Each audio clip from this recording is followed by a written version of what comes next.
আপনি খেয়াল করেন না, যারা কবর কুড়ে তারা কি ড্রয়িং রুমে বসতে পারে? যারা জানাজায় আসার টাইম পায় না, ফেসবুকে একটা স্ট্যাটাস দিয়েই দায়িত্ব শেষ করে ফেলে, আমার চাচা অমুক মারা গেছে, ইন্না লিল্লাহি ওয়া ইন্না ইলাইহি রাজিউন, তারাই ড্রয়িং রুমে জায়গা পায়।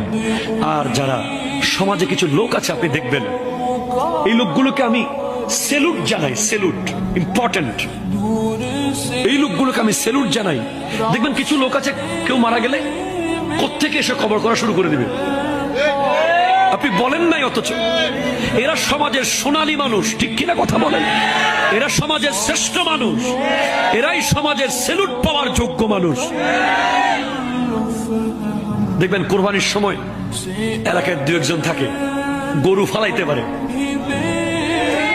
আপনি গরু নিয়ে টেনশন করতেছেন, হঠাৎ দেখবেন কোত্থেকে সে এসে গেছে, দুমদাম গরু